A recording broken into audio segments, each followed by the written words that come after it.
Boa noite. Boa noite. Oi, boa noite. Boa noite. Aí, melhorou. Agora me senti acalentado. Vamos abrir nossas Bíblias de novo lá para Gálatas, capítulo 4.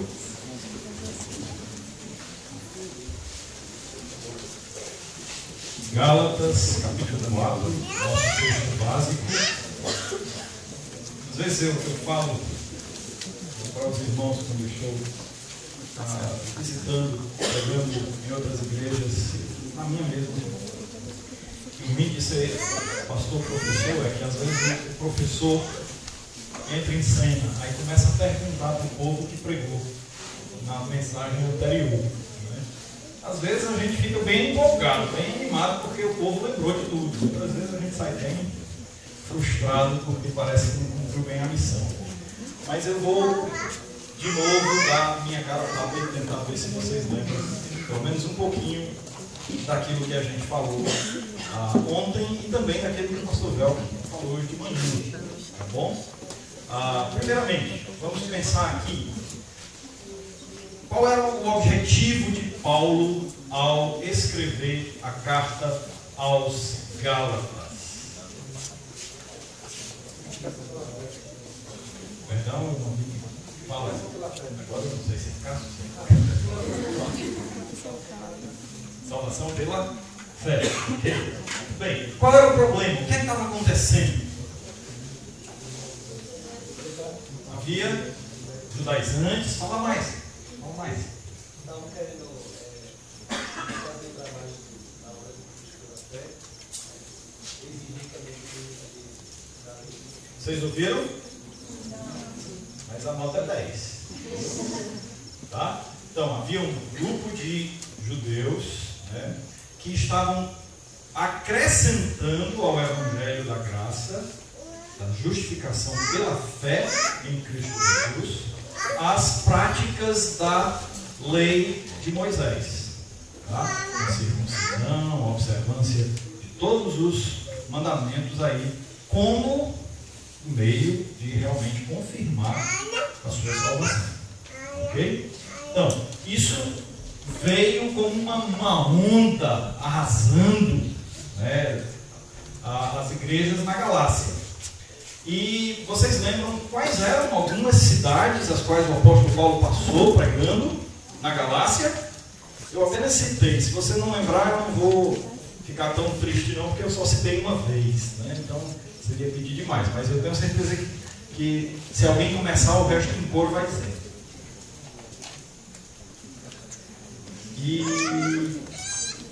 Icônio, muito bem. Icônio,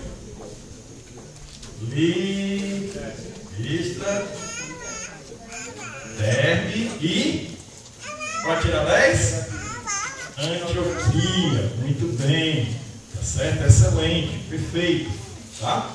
Então, dois objetivos com a carta. Simplificando. Dois objetivos. Primeiro objetivo, de uma certa forma já foi dito quando falamos do contexto da situação, opor-se aos judaizantes. Tá? Fazer uma oposição a esses judaizantes e a heresia que eles traziam para o cristianismo. Tá certo? Segundo objetivo, excelente. Muito bem. Trazer os cristãos de volta. Pode colocar a projeção para mim, por favor?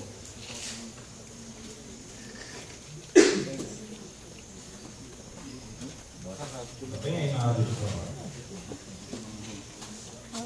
No canto direito. Inferior. Está ligado? Então vamos para frente. Vamos caminhando. Tá?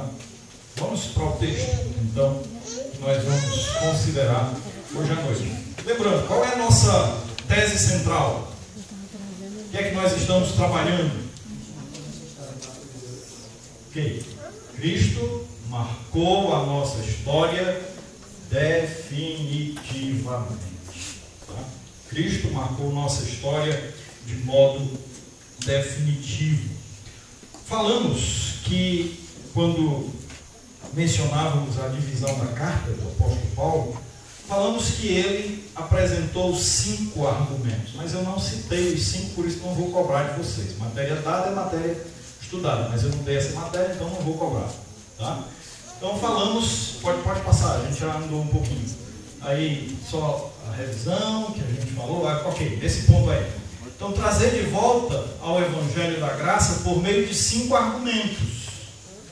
Tá? O argumento pessoal, mostrando a própria experiência pessoal dos Gálatas. Como foi que eles chegaram ao conhecimento da verdade? Como foi que eles foram convertidos? Como é que eles receberam o Espírito Santo? De quem eles receberam o Espírito Santo? Foi por meio das obras da lei ou foi por meio do Senhor Jesus Cristo? Então, capítulo 3 ainda, dos versos 6 a 22, o argumento bíblico, ele vai chamar a atenção alguns exemplos tirados do Antigo Testamento, o exemplo de Abraão, falando da maldição da lei, da prioridade que a promessa tem sobre a lei, e mostrando como Abraão vivenciou essa promessa, e não necessariamente a lei, apesar de a lei ter o seu propósito. Então, o argumento prático, e é exatamente nesse contexto que nós encontramos o nosso texto básico, tá? Nesse argumento prático, onde o apóstolo Paulo vai argumentando que em Cristo nós somos um. Em Cristo nós somos filhos de Deus, somos sementes de Abraão, somos herdeiros da promessa e como participantes dessa nova e viva esperança que temos no Senhor. Os outros 2 argumentos, o argumento alegórico, onde ele vai chamar a atenção aí para as 2 linhagens, né, de Sara e Agar, trazendo essa alegoria como um argumento para mostrar a superioridade da justificação em Cristo. E, finalmente, depois o argumento teleológico, onde ele vai trabalhar a respeito de olhar para o fim das coisas, como a justiça em Cristo nos aponta para uma vida eterna. Então, começo do capítulo 4, que nós estamos trabalhando aqui, ele é exatamente a continuação deste argumento prático, que está em vermelho aí. É a continuação do que o apóstolo Paulo vem argumentando no capítulo anterior, onde ele vai mostrando que, sob a lei, nós somos apenas herdeiros de aparência, enquanto que em Cristo Jesus nós nos tornamos herdeiros reais do Senhor. Vamos ler a palavra? Acompanha comigo, por favor, a partir do versículo 1, vamos ler aí até pelo menos o versículo 5. Já lemos o texto algumas vezes, então vamos ficar apenas até o versículo 5. Querem ficar de pé? Deixa um pouquinho. Disseram que a janta vai atrasar um pouco mais, então eu tenho que... Tá, brincadeira.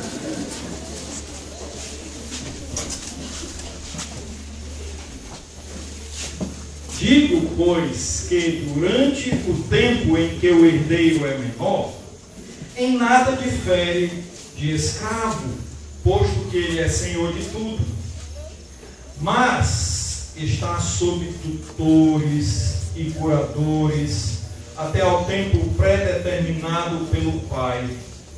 Assim também nós, quando éramos menores, estávamos servilmente sujeitos aos rudimentos do mundo, vindo, porém, da plenitude do tempo. Deus enviou seu Filho, nascido de mulher, nascido sob a lei, para resgatar os que estavam sob a lei, a fim de que recebêssemos a adoção de filhos. E, porque vós sois filhos, enviou Deus ao vosso coração o Espírito de seu Filho, que clama, Abba, Pai. De sorte que já não és escravo, porém filho, e sendo filho, também herdeiro por Deus. Pai, Nesse instante nós buscamos a Tua presença em oração mais uma vez. A intenção dos nossos corações é que o Senhor nos fale. Que a Tua palavra seja direcionada, não por mim, mas pelo Teu Espírito Santo. Que dele venham as lições que nós precisamos, todos nós, precisamos aprender de Ti.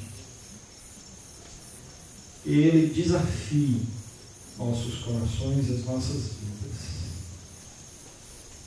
Que as nossas mentes sejam cativas no Senhor.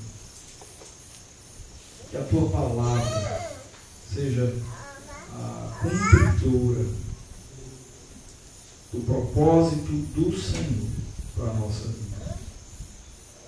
Essa é a nossa oração, em nome de Jesus. Amém. Podem sentar, irmãos. Ainda recapitulando rapidamente o que nós vimos ontem, não pode passar.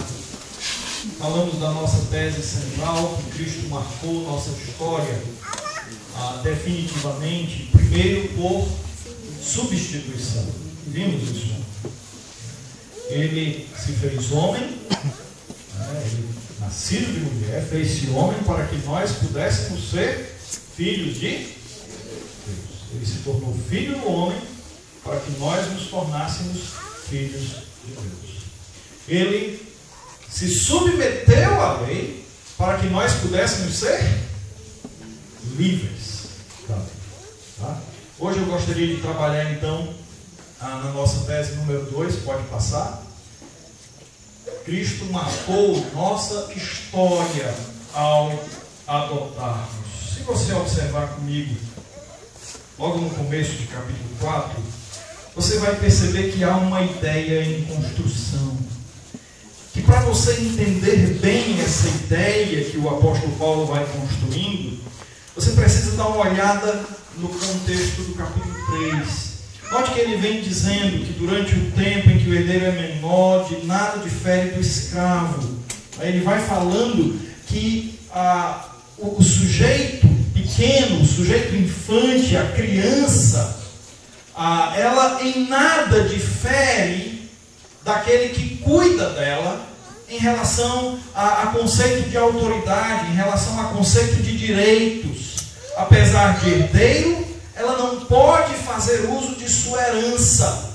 Ela é mestre na sua casa, porém, ainda necessitando de supervisores, de guardiãos, de tutores. E para você entender bem isso, você tem que voltar os olhos um pouquinho ao capítulo anterior.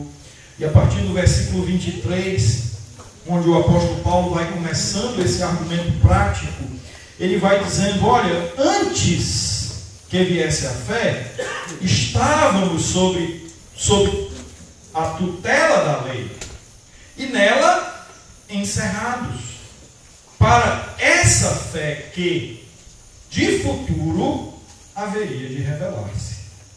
De maneira que a lei nos serviu de aio para nos conduzir a Cristo, a fim de que fôssemos justificados por fé. Mas, tendo vindo a fé, já não permanecemos subordinados ao aio, pois todos vós sois filhos de Deus mediante a fé em Cristo Jesus. Porque todos quantos fostes batizados em Cristo, de Cristo vos revestistes. Ressarte, não pode haver judeu nem grego, nem escravo nem livre, nem homem nem mulher, porque todos vós sois um em Cristo Jesus. E se sois de Cristo, também sois descendentes de Abraão e herdeiros segundo a promessa. Então, o apóstolo Paulo coloca a nova ideia de herança em cena. Ele fala de nós como herdeiros. Porém, e aqui mais especificamente ainda, colocando a postura do povo judeu como herdeiros dessa promessa feita a Abraão, uma vez que ele chama a lei para a cena, a lei como o aio, a lei como aquele que tutelava os que a ela se subordinavam. Né? Então eles estavam em servidão, sob essa tutela, estavam expostos a essa tutela, estavam dependentes desses pedagogos, conforme o termo aio aqui utilizado. Então ele coloca aqui, olha, vocês eram menores, em nada diferindo dos escravos, apesar de serem senhor de tudo. Aí versículo 2 ele continua, mas está sob tutores e curadores até o tempo determinado, assim também nós, quando éramos menores. E aí ele puxa agora a igreja a pensar nesse exemplo prático que ele traz e ver a sua própria realidade. Assim também nós, quando éramos menores, estávamos servilmente sujeitos aos rudimentos do mundo. Nós estávamos em servidão a estes rudimentos. A palavra rudimento aqui aponta para aquelas coisas básicas da vida, aquelas coisas elementares, como uma letra do alfabeto, como um som, alguma coisa nesse sentido, um rudimento. Tá? Quando utilizado no contexto neotestamentário, ele fala daquelas coisas que são simples, das lições mais básicas, mais leves do contexto cristão. Por exemplo, o autor de Hebreus, no capítulo 5, utiliza essa palavra, falando assim da estranheza que ele tinha ao observar pessoas que, dada ao tempo em que eles conheciam a Jesus Cristo, dado ao tempo de conversão, ainda eram tratados como meninos, como crianças, precisando ainda tomar leitinho, precisando ainda de alimentozinho leve, rudimentar, um alimentozinho ali que de fato não tinha grande peso, porque eles não eram capazes de suportar. É uma coisa elementar. Aqui a figura é lançada em referência a uma criança. Os versos 1 e 3 apontam nessa direção. E a ideia é que as lições ensinadas sobre o sistema judaico foram adotadas para os que ainda não tinham a idade correta, ou seja, para aqueles que ainda eram crianças, espiritualmente falando. Foram também assim tratados, como eram crianças espirituais, como eram pessoas que ainda não tinham condição de viver dentro da sua própria idoneidade e autonomia. Eles precisavam de tutores. Eles precisavam de pedagogos, de governantes. Eles estavam sujeitos aos seus guardiões. Eles eram mantidos dessa forma. Versículo 23 de capítulo 3, né? Falando sobre a tutela da lei, uma vez que eles eram mantidos sob a guarda dessa lei. O tutor aqui é um guardião, é um guia, é uma pessoa que se lança como responsável pelo menor. É dele a responsabilidade da condução desse menor. Devemos recordar que a gente está lendo aqui uma carta num contexto greco-romano. E naquele tempo era muito comum que, principalmente famílias abastadas, famílias mais nobres, tivessem escravos que cuidavam dos filhos. Eram tutores dos filhos. Essas crianças, elas não poderiam sair sozinhas, em hipótese nenhuma. Para onde elas fossem, esse escravo as acompanhava. Esse escravo cuidava delas. Era o seu aio, era o seu guardador. Se precisava ir para qualquer lugar, levar para a escola, era este que levava. Daí vem a palavra pedagogo, né? Aquele que guia a criança, aquele que conduz a criança, aquele que leva a criança, que lidera a criança, conduzindo na sua educação, e muitas vezes até sua educação moral. Não só o aspecto acadêmico, mas a própria moralidade da criança era definida, era realmente construída por meio deste pedagogo. E o apóstolo Paulo vai mostrar, irmãos, pode apontar aí, que os que estão sob a lei são herdeiros apenas na aparência. Os que vivem, os que andam de conformidade com a lei, são herdeiros aparentes.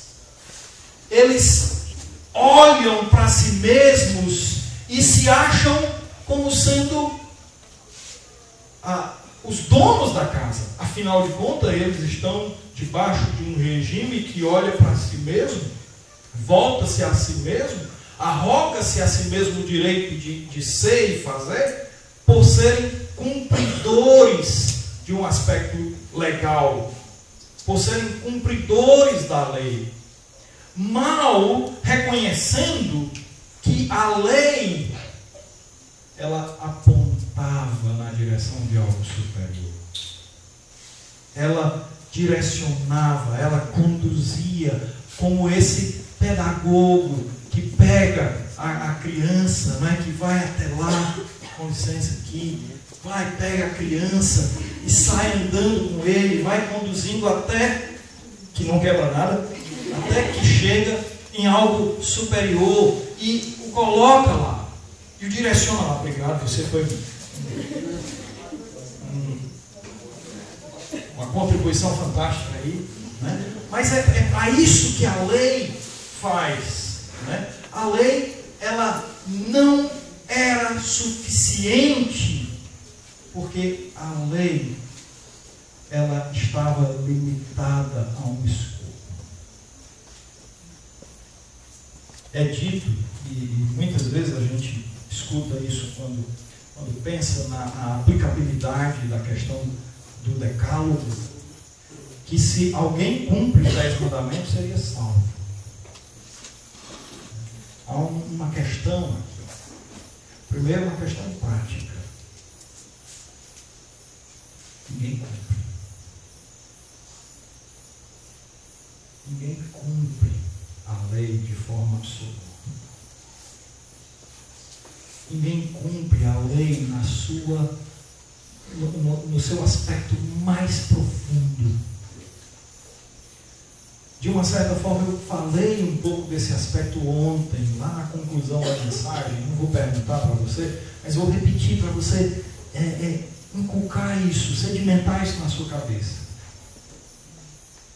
O que tem de mais elementar na vida cristã, aquilo que vai transformando você dia após dia, é onde você está realmente colocando o seu coração, em quem você se deleita. A lei apontava para a situação de que você iria perceber que só em Deus, na dependência e no prazer de viver com Ele, você encontraria a verdadeira promessa de Deus, a verdadeira herança no Senhor. Fora disso, era jactância. Fora disso, tudo que procedesse além disso, era até idolatria. Opa, mas cumprindo a lei podia ser idólatra, sim, porque você estava valorizando tanto você mesmo e a sua própria capacidade, que você tira Deus do centro. Você tira Deus de cena. aquilo que tem de mais valioso na vida, de mais precioso para a gente. Nós passamos a conduzir nossas vidas por nossos próprios méritos. E o pior, por isso que herdeiros de aparência, nós achamos que estamos bem. Achamos que estamos sem necessidade de nada. Quer ver um exemplo disso? Olhando para as Escrituras. Lembra dos fariseus? Quando a gente escuta a palavra fariseu, para a gente parece já uma palavra carregada de coisa negativa, né? Não é verdade? É, mãe? Mas no tempo de Jesus, fariseus eram a nata da religiosidade. Eram os espirituais. Eram aqueles que, puxa vida, você ser um fariseu era coisa fantástica. Ter um filho fariseu era um orgulho. Era ter portas abertas. Era ter respeito na comunidade. Era ter a condição de abrir a boca e os outros abrirem os ouvidos. Porque o fariseu era alguém que dominava as Escrituras, falava das Escrituras, que vivia as Escrituras. Procuravam ver, lembra Jesus Cristo falando deles, vocês dão dízimo até o que planta lá no quintal. Vocês devem continuar fazendo isso. Porém, vocês não podem esquecer de outras coisas ainda mais fundamentais. Herdeiros de aparência. E aí, Jesus entra em cena e há uma mudança dramática. Eu gosto demais dos contrastes que o apóstolo Paulo faz nesse texto. Antes éramos assim, mas agora sim. Antes agimos assim, porém agora sim. São contrastes que, se você lê com atenção, você vai tirar preciosas lições da sua vida. Note o que é que ele nos diz aqui. Vindo, porém, versículo 4. Ou, em outras palavras, mas vindo a plenitude do tempo, Deus enviou o seu Filho, nascido sobre a lei, para resgatar os que estavam sob a lei, para que fossem adotados como filhos de Deus. E agora, versículo 6, porque sois filhos, Deus nos deu o seu Espírito, o Espírito do seu Filho. Novamente, versículo 7, sendo filhos, ou filho, também somos herdeiros. Aqui temos o maciço contraste. Pode clicar de novo? Pode dar um clique aí, tá? Os que estão em Cristo são herdeiros reais. Já não precisamos mais de tutores. Já não precisamos mais de pedagogos, de guardiãos. Versículo 23 e 24 mostra, do capítulo 3, mostra que estes serviram o seu propósito. Mostra que a lei teve o seu papel. Mas agora somos chamados a um outro nível, pela justificação pela fé. Versos 24 e 25 de capítulo 3. Note o que ele diz: de maneira que a lei nos serviu de aio para nos conduzir a Cristo, a fim de que fôssemos justificados pela fé. Mas, tendo vindo a fé, o que é que acontece? Já não permanecemos subordinados ao ar. Estamos livres. Agora somos filhos. Somos filhos de Deus através da fé no Senhor Jesus Cristo. Versículo 26. Fomos também batizados nele. Versículo 27. Todos aqueles que são batizados em Cristo, o texto diz, são revestidos de Cristo.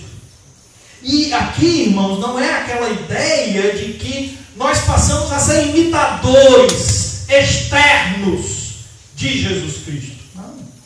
A ideia aqui é muito além. Tá? Não é questão de imitação aqui. É questão de novo nascimento. Somos novos em Cristo Jesus. Completamente transformados. Por essa razão recebemos a adoção de filhos. Voltando para capítulo 4, né? Recebemos a adoção de filhos. Fomos redimidos. Né? Fomos redimidos pelo Filho que fora enviado de Deus. E o texto fala aqui que foi num tempo preciso, na plenitude do tempo, quando todas as condições para a sua chegada estavam corretas, estavam prontas. Isso aponta para um cenário maior do que propriamente o cenário judaico. É verdade que o cenário judaico participou dessa plenitude do tempo. Mas, observando o cenário político, por exemplo, o mundo estava pronto para a chegada de Jesus Cristo. O mundo, politicamente, era dominado pelos romanos. Um único Estado dominando com uma lei universal. E com essa lei universal, o Império Romano conseguiu pacificar praticamente toda a costa mediterrânea. De maneira que havia um ambiente pacífico e um sistema preciso de estradas que pudessem espalhar o Evangelho para todo lado. Havia uma língua universal capaz de realmente poder chegar nos mais longínquos pontos do Império Romano e ainda assim poder comunicar. Intelectualmente falando, culturalmente, os gregos haviam dado também a sua contribuição. Lembram que os gregos tiveram um império anterior aos romanos, e apesar de os romanos agora estarem dominando o cenário político, ainda eram os gregos que dominavam o cenário cultural, intelectual. A cultura grega ainda dominava. E como é que essa cultura grega se viu ali? De uma forma muito simples. A filosofia grega destruiu a religiosidade pagã com suas crenças, frustrando essa religiosidade. Não é que ele levou o Império Grego a se voltar para Deus, o Deus único e verdadeiro. Não é isso. Não é que aboliu o politeísmo e toda a sua idolatria. Não é isso. Mas colocou aquela centelha de dúvida no coração dos gregos e dos romanos. Espera aí, o que é que a gente está fazendo? Colocou aquela centelha de frustração com essa religiosidade ao não ver um relacionamento vivo com esse sistema idólatra e politeísta. E isso então trouxe uma necessidade urgente no coração de todo o império, né? De carecer de algo além, de carecer de algo mais.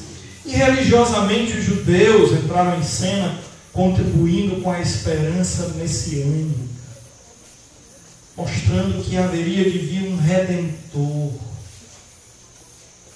Redentor que traria realmente a pessoa de Deus, não só no aspecto, no sentido de observar nossas práticas exteriores, mas Deus gravado nos nossos corações, tirando corações de pedra, colocando corações de carne, não no sentido de carne, no aspecto carnal, no aspecto negativo, mas no aspecto de vida, dando vida a quem antes estava morto. Essa esperança, né, que era lançado, atraía as pessoas. E aí, nesse tempo preciso, Deus envia o seu Filho. Deus traz o seu Filho para o propósito de redimir os que estavam debaixo da lei, com o propósito de adotar-nos como filhos. Mudança completa na nossa história. E como fator averbador disso, como elemento comprobatório disso, nós recebemos o Espírito de Deus em nossos corações. Versículo 6. E porque vós sois filhos, enviou Deus ao nosso coração o Espírito de seu Filho. É por essa razão que nós podemos clamar Abba, que quer dizer Pai. O apóstolo Paulo já tinha dito isto em outra ocasião, depois, é verdade, que escreveu aos Gálatas, quando falou aos Romanos também. Em Romanos capítulo 8, versículo 15, porque não recebestes o espírito de escravidão para viverdes outra vez atemorizados, mas recebestes o espírito de adoção, no qual clamamos Abba, Pai.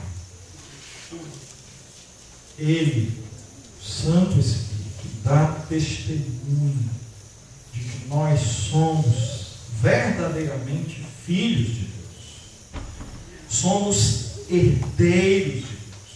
Herdeiros juntamente com Cristo. No próprio capítulo 8 de Romanos, verso 16, o texto diz assim: o próprio Espírito testifica com o nosso Espírito que somos filhos de Deus. Ora, se somos filhos, somos também herdeiros. Herdeiros de Deus e co-herdeiros com Cristo. Se com Ele sofremos, também com Ele seremos glorificados. Uma nova relação. Uma nova relação se estabelece agora. Em Cristo Jesus nós somos adotados à família de Deus, passando a ter um novo relacionamento com Deus. Note que a palavra de Deus fala, ainda que a presença do Senhor em nossa vida faz com que o seu amor, o amor de Deus, inunde os nossos corações. Alguém leia, por favor, Romanos 5:5. Bem alto. Romanos, capítulo 5, versículo 5. E a esperança não nos aponta, o quanto o amor de Deus está derramado em nossos corações pelo Espírito Santo que nos foi dado. Obrigado. Note que a presença do Espírito Santo, ela deixa marcas profundas em nossa vida. Às vezes a gente fica perguntando, aquela coisa pensando, rapaz, será que eu sou realmente salvo? Será Várias pessoas já têm me procurado e perguntado: pastor, como é que eu posso saber, como é que eu posso ter certeza de que sou salvo? O Espírito Santo fala nos nossos corações. Ele derrama uma paz perfeita e, pelo texto lido agora, também um amor estranho ao homem natural. E são coisas tão, eu vou usar a expressão aqui, bizarras, tá?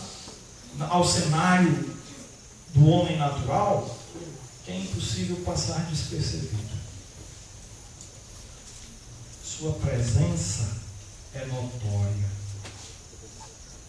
Sua presença é real. O que acontece muitas vezes, queridos, é que a gente vai apagando sua presença.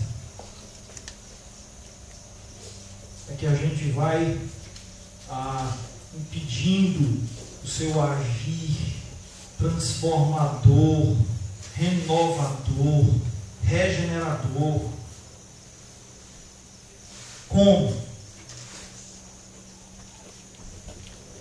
Nos voltando aos prazeres deste mundo, aos prazeres da nossa carne. Quando nós colocamos os nossos corações amando as coisas deste mundo, amando as coisas dessa vida. A palavra de Deus diz, irmãos, versículo 7, que nós somos herdeiros de Deus através de Jesus Cristo. A nossa herança não está aqui.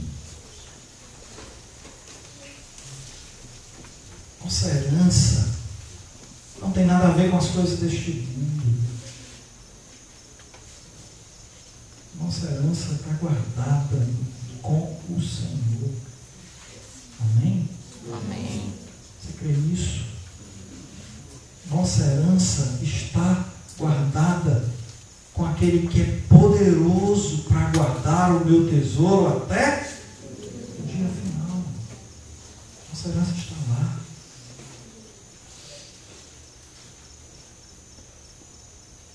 E à medida em que nós nos conscientizarmos disto, nós teremos maiores condições para rejeitar as coisas desta vida, por entender que nós não somos daqui, que nossa herança não está aqui, e que se nós ainda aqui estamos, a única razão de ser é para viver Cristo. Logo já não sou mais eu quem vive. Esse viver que agora tenho na carne, vivo pela fé no Filho de Deus. Vivo para Ele. O Espírito Santo de Deus que nós recebemos é a garantia da nossa filiação. Escrevendo aos Efésios, no capítulo 1, o apóstolo Paulo diz que ele nos foi dado como penhor da nossa herança. Era comum dar-se uma garantia, um sinal, uma antecipação de parte de um pagamento total que viria depois. Essa antecipação nos é o Espírito Santo de Deus. Ele nos dá a condição de experimentar aí coisas que nós teremos plenamente na vida eterna, mas que já podemos experimentar agora, já podemos experimentar hoje, podemos viver a plenitude do Senhor hoje, por causa da presença do seu Espírito. Naquele dia final, conforme Apocalipse 21, receberemos o restante da nossa herança. Então, irmãos, procurar a justiça própria da lei é colocar-se numa situação de herdeiro apenas na aparência. Somente em Cristo Jesus nós somos herdeiros reais. Eu queria concluir com uma pergunta bem simples.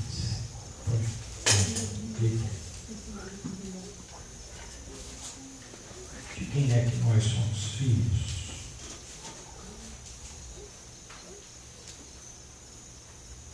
A quem nós chamamos Pai?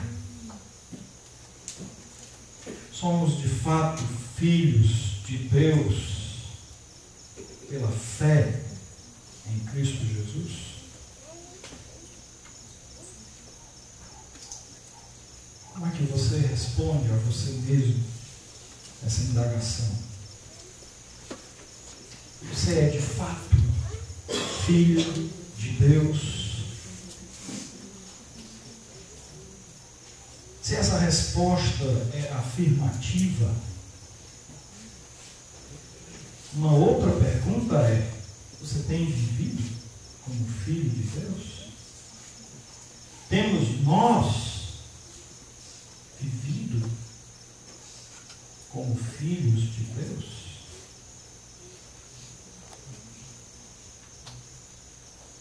Essa identidade, irmãos, tem marcas. Da mesma forma como Jesus marcou a nossa história, nós vimos o pastor Velho falando hoje de manhã.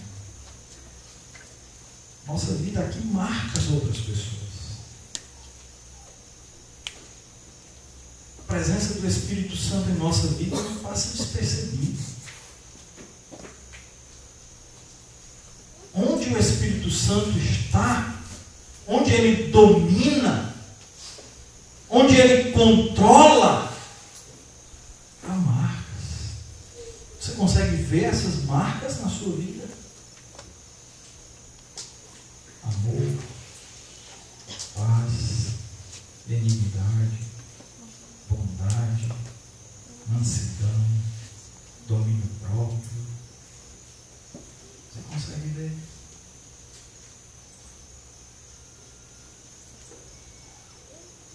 Você consegue olhar para o teu irmão, olhar para qualquer pessoa ao teu redor, mesmo aqueles que te feriram ou ainda te ferem, e ter compaixão? O Espírito Santo que faz isso. A sua presença que faz isso. Você consegue olhar para um pecador perdido, vendo nas suas loucuras, nos seus devaneios? Eu acredito que a maioria aqui é universitária, e sei que vocês vão enfrentar muitas ideias absolutamente fora da casinha, completamente contrárias à palavra de Deus. E na carne, a tendência da gente é chutar o cara, né? Deixa pra lá. Você consegue sentir compaixão.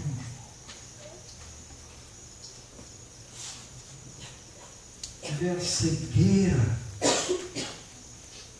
que o camarada se encontra, ou a camarada.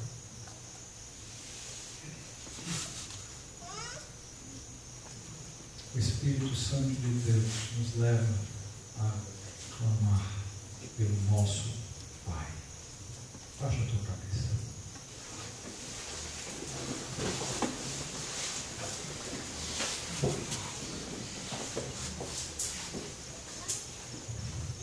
Deus Altíssimo, Pai Todo-Poderoso, o que é que nós podemos dizer diante da maravilha de ser teu filho? Ó Deus Santo, a Ti seja toda a glória. Não há nada mais sublime, não há nada que nos eleve mais o coração em gratidão a Ti do que a consciência que o Teu Espírito nos dá, que somos Teus filhos.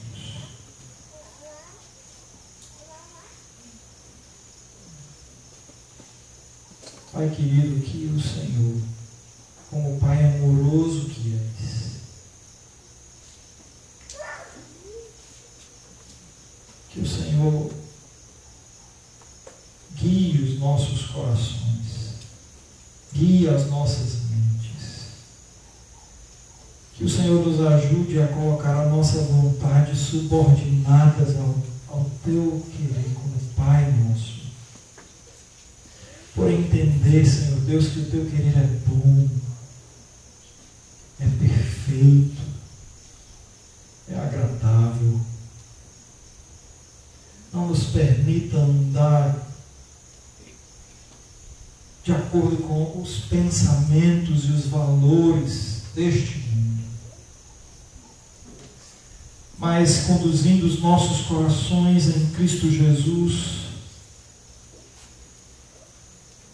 Nos ajuda a viver uma vida completamente transformada, como novas criaturas que somos.